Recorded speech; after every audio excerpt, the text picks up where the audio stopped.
Yeah, of course. Yeah, guys, thank you guys for having me on today.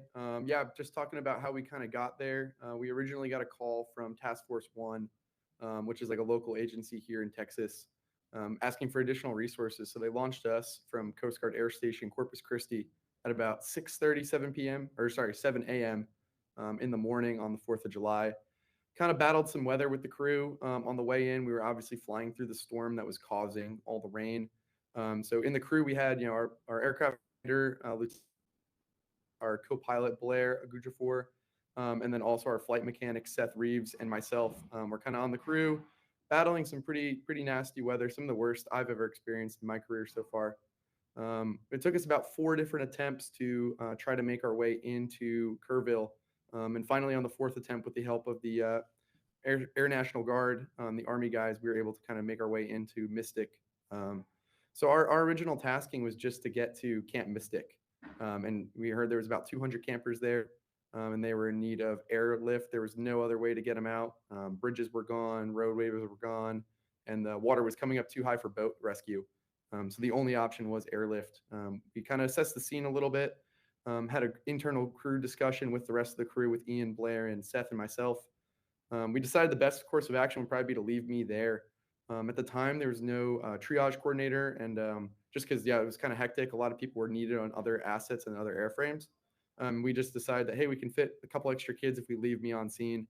That aircrew with Ian, Blair, and Seth kind of went to a more dangerous location to try to, airlift a few more people out of a tighter landing zone. And they were able to airlift about 15 people, 15 children out of there, and they left me on scene at Camp Mystic.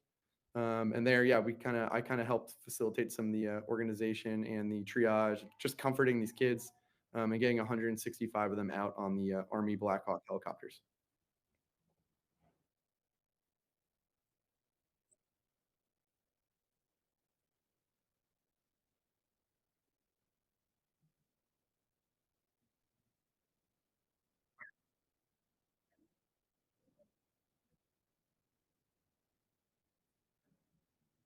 Yeah, great question.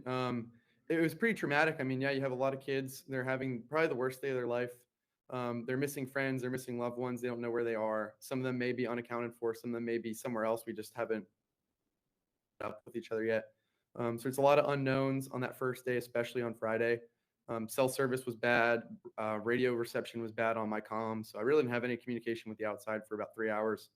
So I was really just trying to comfort them and let them know, like, hey, like, I don't know where your friends may be right now, but my only objective is to get you guys out of here and get you guys to safety. We're going to get you guys to a landing zone, local fire department or something, and get you guys taken care of. But yeah, just trying to comfort them, and reassure them that, hey, I'm here to help you guys, and you guys are going to be okay now.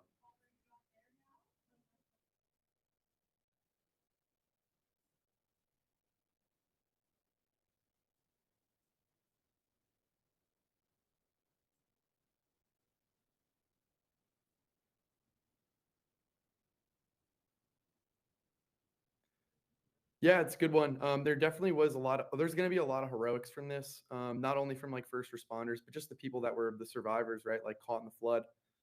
Hearing stories from some of the camp counselors when I was on the ground with them, just telling them like, hey, I was throwing kids out the door just to get them out of the flood water, grabbing one crock for them. Like a lot of the kids didn't even have shoes on. I was just carrying them to the helicopter because they're stepping on wet rocks and their feet might be cut up and stuff. So just that experience of like, yeah, these camp counselors and the kids too, like they're being so brave and tough. And like, I know there's a lot of them I was able to kind of like get hands on with. And if you guys, yeah, seriously, like you guys were the best. Like, I'm sorry this happened to you guys, but you guys were so brave and tough, and it made me like a better rescuer because you guys were acting so bravely.